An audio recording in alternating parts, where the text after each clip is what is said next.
भाई साहब, ये दुनिया है। दुनिया में रीति रिवाज यही है। कहीं पर सम्मान तो कहीं पर अपमान। ये अपमान और सम्मान एक दूसरे के साथ चलता रहता ही है। पर बार बार अपमान समझ बुद्धि अकल से बाहर। भाई साहब, बड़े दिनों के बाद,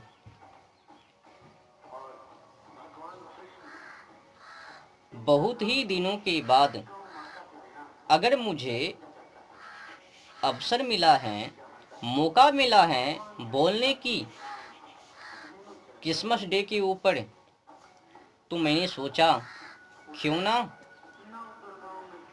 सच्चाई और झूठाई की पोल खोला जाए। जो सच्चाई है और जो झूठाई है उनका खंडन मुंडन क्यों नहीं।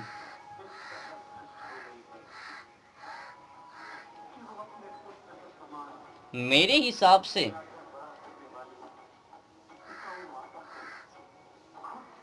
बाइबल में जो उल्लेख हैं, उस उल्लेखों का सम्मान कहाँ तक, आइए समझते हैं।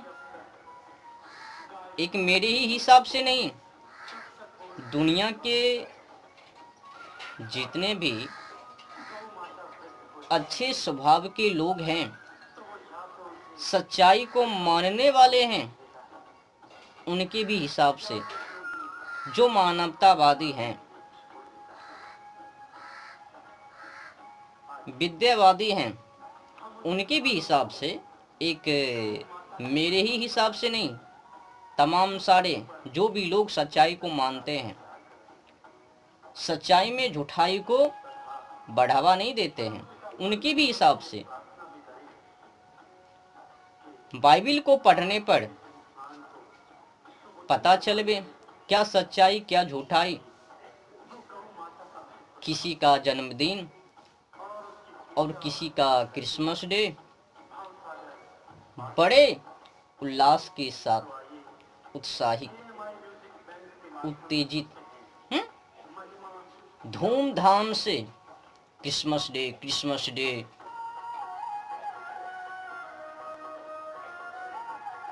भाई साहब, अब अगर मुझे बोलने का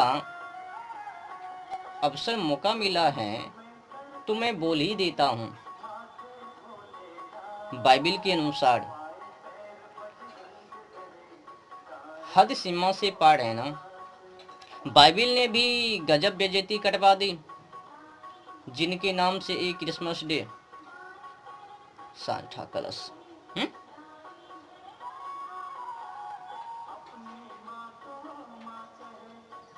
क्रिसमस डे हद सीमा पार है ना। अब जो बाइबिल खुद ही जिनके नाम से क्रिसमस डे, चलो कोई बात नहीं, हम आगे बढ़ते हैं क्रिसमस डे की ओर। गजब बेइज्जती बाइबिल ने तो करवा ही दिया क्रिसमस डे वाले को। अब समझ में नहीं आता ये हिंदू को क्या हो गया है। हिंदू होकर भी बिना सोचे समझे विचारे मंथन किए, बिना सच्चाई से अवगत Christmas day Christmas day Christmas day मना रहे हैं।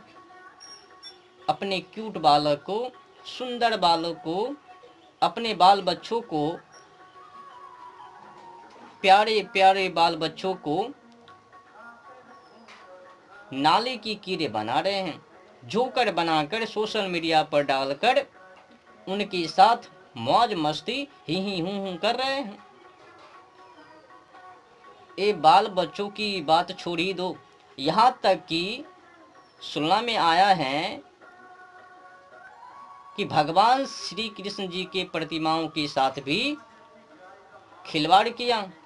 अब बमपंथी हैं या फिर कौन हैं, भगवान श्री कृष्ण जी को भी जोकर बनाकर उनके साथ मौज मस्ती कर रहे हैं। भगवान श्री कृष्ण जी को भी कहीं को नहीं छोड़ा, क्रिसमस डे के नाम पर उनको भी सेंटा क्लॉज बना दिया।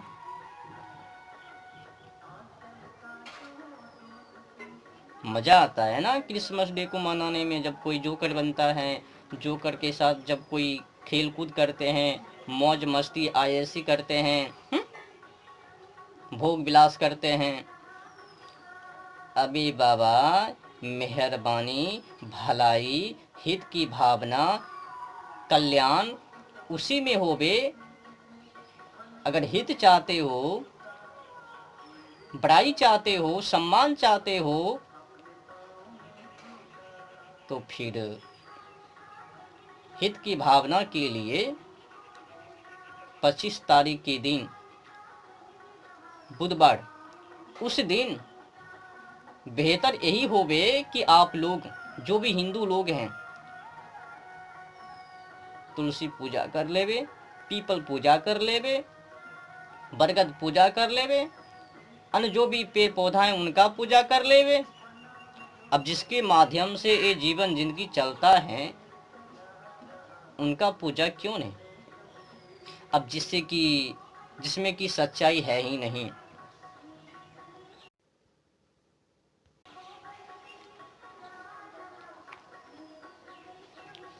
ये है बाइबिल, और इस बाइबिल को पढ़ने पर पता चलता है कि वो जो लोग हैं ना, केवल तो केवल गरीबों की बस्ती में जाकर गरीबों को बहला फुसलाकर मन को भ्रमित चंगा करके उनको अपने धर्म में शामिल कर लेते हैं। धर्म नहीं, उनका तो मजहब है, बमपंथी है, तो बमपंथी में शामिल करवा लेते हैं। सच्चाई को त्याग करवा के झूठाई में शामिल करवा लेते हैं। और हिंदू लोग भी भोली भाली तो है ही, उनमें शामिल हो लेते हैं। हिंदुओं से निवेदन है कि सबसे पहले ईसाई बमपंथी के बारे में सच्चाई से अवगत कर ले।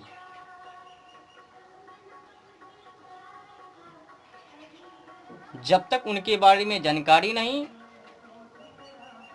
किसी तरह से भी कोई हस्तापेश नहीं, चुप बैठो।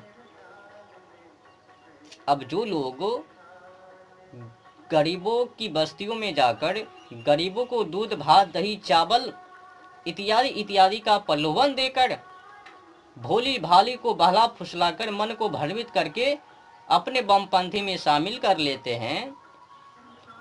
अब जो बमपंथी यहूदियों से, आपको पता है कि यहूदियों ने पिलातुस से विनती करके उनको क्रूस पर लटकाकर उनके टांगों के साथ बर्छे से उनके शरीरों के ऊपर क्या किया। अगर अधिक कुछ जानने के लिए चाहते हो ना, तो फिर बाइबिल को खोलना, उनको अध्ययन करना। मैं पेज नंबर भी बता देता हूँ, जाके अध्ययन कर लीजिएगा। अगर मैं पढ़ के बताऊँगा तो बहुत लंबी वीडियो। तो पेज नंबर 162, यूहन्ना नंबर की अगर बात किया जाए 31, 32, 33, जाके अध्ययन कर लेना।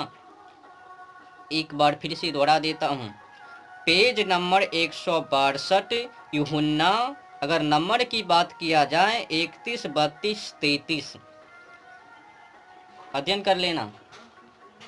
जिसके नाम से ये बड़े दिन ये ईसा चला, उन्हीं के अनुसार ये दिसंबर, जनवरी, ये फरवरी हिलना फिलना चिलना चलता तो है। अब जो अधिकतर देशों में राज किया, मार पीट के उनको गुलाम बनाकर अत्याचार किया, तो उनका राज क्यों नहीं। अब किसी का डेट हटाकर वो अपना डेट डाल देवे, किसी को गुलाम बनाकर उनके ऊपर अत्याचार करवे, गजब बेइज्जती किया बाइबिल ने। समझ रहे हो ना? मैं जब भी उनके बारे में चर्चा करता हूँ ना, तो सबसे अधिक मुर्दे जिलाए जाते हैं, कोढ़ी सूद किए जाते हैं, लंगड़े चलते फिरते हैं, बहरे सुनते हैं, गूंगे बोलते हैं, इस पर सबसे अधिक चर्चा करता हूँ। सबसे मजे की बात, मुर्दे जिलाए जाते हैं, मरे हुए लाजर को कब्र से बाहर कर लिया, जिला लिया, तो फिर मैं पिलातुस से मिलवा देता हूँ। महायाजक राजा पिलातुस, उनसे यहूदी विनती करता है, निवेदन करता है कि इनको क्रूस पर लटका दिया जाए। तो कभी कभी बोलता भी है इनको छोड़ दिया जाए। पिलातुस राजा कभी कभी बोलता भी है इनको छोड़ दिया जाए, पर यहूदी मना कर देते हैं, नहीं नहीं इनको मत छोड़ो, होने दो। तो क्रूस पर लटका कर उनके टांगों के साथ बर्छे से उनके ऊपर, कभी कभी जब उनकी बस्तियों में प्रचार करने वो जाता तो उनके ऊपर पत्थर भी, कहीं कहीं पर ये भी वर्णित हैं, जो स्वयं हैं वही अपने ही हाथों से निर्दोष मछली के माध्यम से 5,000 लोगों की तृप्ति। और कहीं कहीं पर यह भी वर्णित है कि उसने पृथ्वी का बोझ पाप को गैठरी बन स्वर्ग ले गए। अब पाप की तो बात है ही नहीं, पुण्य ही पुण्य है ना। कहीं कहीं पर यह भी वर्णित है, बेविचार से, गलत आदत वाले लोगों से, विशुद्ध वस्तुओं से दूर रहो। पर जब उसने पृथ्वी का बोझ पाप गेठरी बांध स्वर्ग ले गए, तो ये जो सच्चाई लोग हैं अब पाप क्यों ना करवे, सब कुछ करवे। जब ये मानवों को पता ही है कि हम पाप करे पुण्य करे तो क्या लेना देना, जब उसने पृथ्वी का पाप गेठरी बांध स्वर्ग ले गए तो ये सच्चाई मानव भी उन्हीं में कूद पड़वे, भोग विलास करवे, एक दूसरे के साथ छेड़खानी करवे, या फिर उनके ऊपर दबदबा बनावे, जानवर खावे, पंछी खावे। ये जानवर पंछी तो आ गया ही है बाइबल में, कुरान में भी। तो जानवर पंछी तो चलता ही है। जब न्याय की दाता है ही नहीं तो जानवर पंछी क्यों ना चलवे।